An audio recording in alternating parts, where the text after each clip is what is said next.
This horrifying true incident took place in Hull of UK in 2011. Hull is a beautiful and tourist attraction town which is located in the southwest of England. Hello friends, welcome to my channel H Naga Trending Videos. This video contains a disturbing event. You better leave this video from here if you cannot bear the violence. Tina Nash is a 32 years old woman who lived in Hull, and she is a mother of 2 children. Both her children were from different fathers and she had already separated with both of them. In 2009, Tina met a man who was soon to be her boyfriend at a nightclub. His name is Shane Jenkins. Tina's friends warned her about Shane Jenkins, who was a jailbird due to his domestic violence and beat up the people with serious injuries. So Tina Nash listened to her friends' warning and she avoided Shane Jenkins completely for good. But after 6 months, they met again and followed with a phone chat. Tina thought and noticed him a changed man because he cared and shown a great love towards her. So she decided to take their relationship to the next level. But after several months after return from their honeymoon, Shane started to show his true color by lashed out at her, and he even spat on her face, even on silly matters. He began to hate Tina and both her children.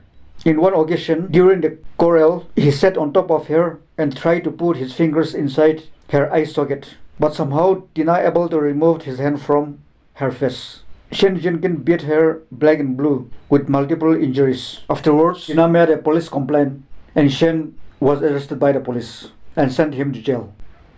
But before he was taken to the court, Shane asked Tina to forgive him and to withdraw the case. So Tina approached the police and said, "What I have given a statement was false. Shane had never done anything wrong to me and she didn't want to pursue the case any further." Some social organization also got involved, but Tina managed to keep them at bay for the sake of their children. So the case was dropped and Shane came home. Initially, Shane was so kind to her.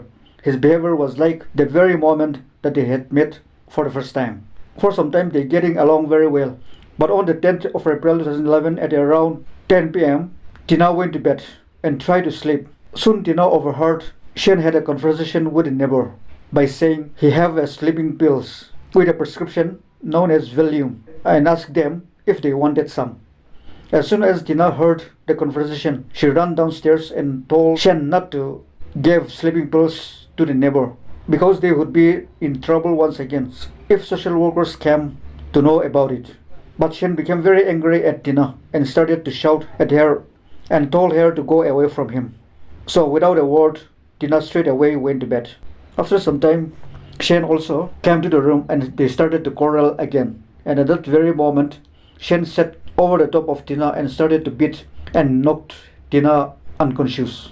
In the statement given by the Superintendent of Cornwall and Devon Police, Shane Jenkins knocked Tina Nash unconscious and gouged out both her eyeballs from her eye socket with his fingers. The police officer also said that the attack was so shocking that he had never seen in his service life. Later, Tina regained her consciousness. She could not see anything. At first, she could not feel any pain. So she reached up her eyes with her hands and found that her right eye was swollen shut. Her left eyeball freed from the eye socket and resting down on her cheek. So Tina begged Shane to call for an ambulance, but he refused. And for the next few hours, he kept her captive, tormenting her verbally by saying, "From today, you could not be able to see your children again." It seemed that tormenting was not satisfied for him, and so he carried her to the bathroom and thrown her into the bathtub that had filled with water. When the water reached her empty eye socket, she could feel the pain, which was unbearable.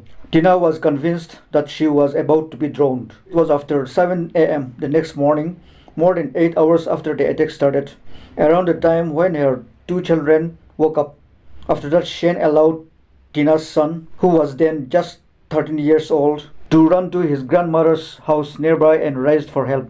And soon Tina's former partner, Paul, the father of her younger son, arrived there within 10 minutes and called an ambulance. At the same time, Tina was concerned for her children, so she begged Shane not to hurt her children. Exact 1 month she spent in the hospital, but unfortunately her eyesight could not be saved. During the BBC interview, she said when she found out her eyesight couldn't be saved, she thought she was going to lose her kids. She felt so helpless and miserable that she lost everything. if the authorities took the boys away from her, she has no reason to live because they were her future and she was living just for them. At one point, she even asked her family relatives to finish her off because she didn't want to live in this world anymore. She couldn't eat and her weight was dangerously low. Her skin around the back and hips had become so tight. She couldn't stand for longer than a minute, followed by a panic attack and hallucinating by sitting up in bed at night, shouting and screaming. Tina also said she felt better when she learned that she could keep the kids with her. At the same time, she expressed with sadness that those 8 months were the worst day of her life. On the other hand, Shane Jenkins sentenced to an indeterminate life sentence in a psychiatric health facility with a minimum 6 years sentence before eligible for parole. His petition against his conviction was denied by the Court of Appeal. Shane Jenkins would not be released on parole until and unless his mental illness subsides. Later, Tina Nash wrote an autobiography, Out of the Darkness. It tells her full story of what life was with a violent partner is really like, and how she survived 12 hours of sustained, unimaginable violence in her own home, and learning to adjust life without her eyesight. Hello viewers, that's all for today. Thanks for watching.